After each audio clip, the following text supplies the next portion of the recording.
साथ ही हमारे साथ एक्सक्लूसिव बातचीत के लिए जुड़ेंगे कमोडिटीज पर लक्ष्मी डायमंड के चेयरमैन एंड एमडी चेतन मेहता। हमारे साथ अब लक्ष्मी डायमंड के चेयरमैन एंड एमडी चेतन मेहता है। चेतन जी नमस्कार और आपको नवरात्रि की बहुत शुभकामनाएं। अब तक का पहले तो आपसे ट्रेंड जानना चाहेंगे, किस तरह की खरीदारी है? काफी ज्यादा वॉल्टिलिटी के बाद कुछ प्राइसेस में सुधार देखने को मिला है नीचे की तरफ, क्या उसका फायदा हमने बाजार को आते हुए देखा है? नमस्कार मनीषा जी। सभी हमारे दर्शकों को, सीएनबीसी आवाज के दर्शकों को हैप्पी नवरात्रि। और पावन एक हमारा त्योहार, नवरात्रि त्योहार चल रहा है। और जैसे मैंने मनीषा जी पहले भी कहा था कि ये जो हमारे लिए ज्वेलरी इंडस्ट्री के लिए एक शादी का माहौल है, ये हमारा दिवाली, दशहरा और नवरात्रि, जो ये पूरा सीजन है 1 महीने का, वो हमारा एक शादी जैसा सीजन है।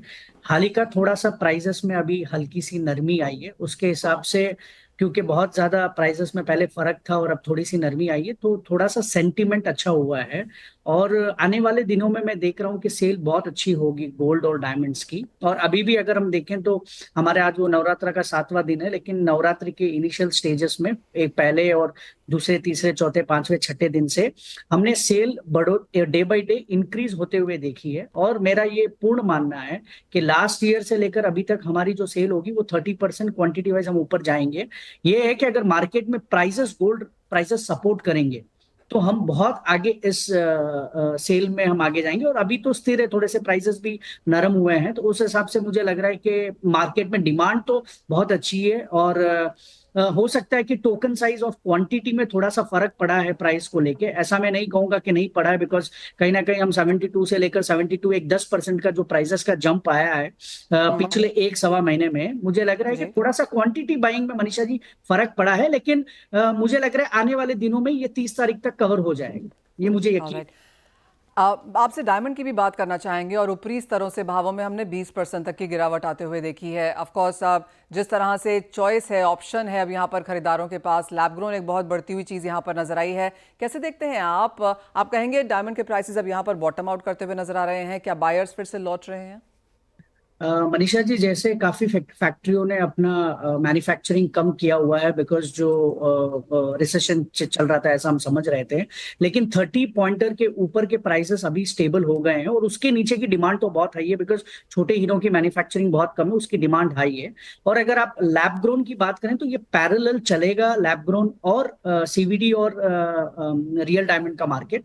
मुझे कोई थ्रेट नहीं लगता है कि ये मार्केट से ये मार्केट को कोई थ्रेट है। ये पैरेलल दोनों चीज चलेगी, उसका एक अलग सा अपने कस्टमर्स हैं। और नेचुरल डायमंड्स, आपको मैं कहूंगा कि लास्ट ईयर से इस ईयर डायमंड इंडस्ट्री ने, चाहे वो हम हो सकता है रिसेशन में कहीं ना कहीं प्राइसेस में उतार चढ़ाव है, लेकिन हमने बेटर ही किया है। तो अब स्टेबिलिटी आ चुकी है लगभग, इससे मुझे कम प्राइसेस नहीं लग रहे हैं, because we are all at the bottom अब आ चुके हैं। और अब डिमांड हाई, अपने नेचुरल डिमांड्स की हाई डिमांड अब चालू हो चुकी है मनीषा जी ज्वेलरी में। चेतन जी, आपने जैसे कहा कि इस ये क्वार्टर आपको यहाँ पर बेहतरीन नजर आता है फॉर इंडस्ट्री, साल का आखिरी क्वार्टर और साल का पहला क्वार्टर, यानी कि जो अगले 2 क्वार्टर्स होने वाले हैं वो इंपॉर्टेंट हैं। फेस्टिवल्स है, धनतेरस, दिवाली और फिर शादियों का बहुत स्ट्रॉन्ग सीजन है। किस तरह की तैयारी है एज ऑफ नाउ बाजार में? क्योंकि एक माइंड चेक, आप मूड चेक यहाँ पर लेते हैं ऑन ग्राउंड, क्या लोग खरीद रहे हैं, क्या टिकट साइज तो आपने बताया ही, लेकिन जिस तरह की ज्वेलरी है वेटेजेस के हिसाब से भी किस तरह की तैयारी है? अगर मैं पिछले क्वार्टर की बात करूं तो हमारे हाई वेट ज्वेलरी की बहुत ज्यादा डिमांड थी, जैसे ब्राइडल सेट्स वगैरह, डायमंड्स में, गोल्ड में, उसमें। और इसमें भी अगर ये प्राइसेस थोड़े से अभी फ्लक्चुएशन थोड़ा प्राइसेस में बहुत ज्यादा है, लेकिन मैं मान रहा हूं कि इस साल में हम लोगों ने सबने हाई ज्वेलरी की डिमांड, जो ब्राइडल ज्वेलरी है, हाई क्वांटिटी की ज्वेलरी की डिमांड इस साल बहुत ज्यादा चल के आई है। और फर्स्ट क्वार्टर में हमने बहुत अच्छा हाई डिमांड, हाई वेट की ज्वेलरी का डिमांड देखा है। ये क्वार्टर में हम दोनों मिक्स देखेंगे, हाई और लाइट वेट। यहाँ पे मार्केट की रिटेलर्स के पास बहुत अच्छी तैयारी, मैंने बोला ना कि जैसे लास्ट एग्जीबिशन गया है जिसमें, उसके बाद सब लोगों ने भरपूर अपना अपने अपने स्टोर्स में उन्होंने प्रोडक्ट्स भरे। और हाई ज्वेलरी की डिमांड बहुत ज्यादा है, हाई वेट की। और ये मैं मान रहा हूं कि इस साल हम हाई ज्वेलरी के ऊपर बहुत ज्यादा काम कर रहे हैं, और लाइट वेट से भी ज्यादा हायर वेट का ज्यादा डिमांड है इस साल। ऑलराइट, तो हायर वेट अभी भी यहाँ पर डिमांड में है, लोग खरीद रहे हैं, एज अ इन्वेस्टमेंट भी शायद यहाँ पर खरीद रहे हैं। आप चेतन जी, ऑल्सो अगर हम यहाँ पर इंटरनेशनल मार्केट्स की बात करें और जिस तरह के ट्रेंड्स वहाँ पर हैं वो slightly on the weaker side है, ऐसा मोस्ट रिपोर्ट्स अब बता चुकी हैं कि मिडिल ईस्ट और इंडिया को अगर छोड़ दिया जाए तो बाकी मार्केट्स, चाहे वो यूरोप है जो स्लो है, यूएस है, चाइना है जहाँ पर हमने पिकअप अभी भी होते हुआ नहीं देखा है। कैसे देखते हैं आप ओवरऑल ग्लोबल सिचुएशन? और मनीषा जी, जैसे पता है कि इतने जियो पॉलिटिकल टेंशन चल रहे हैं और आज की तारीख में हिंदुस्तान का मार्केट सबसे बेहतर मार्केट है।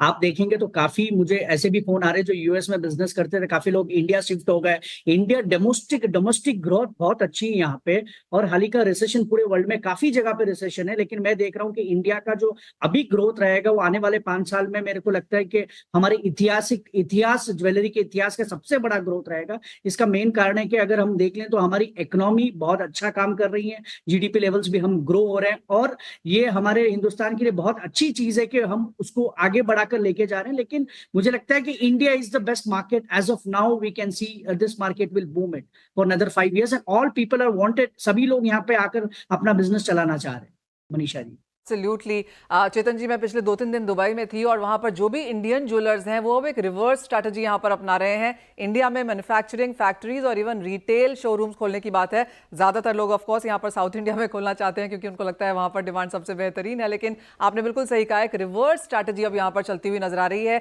एक समय था इंडियन ज्वेलर्स अब्रॉड जाना चाहते थे, अब बहुत सारे अब्रॉड में जो ज्वेलर्स हैं वो इंडिया आना चाहते हैं क्योंकि यहाँ पर डिमांड बहुत बेहतरीन है।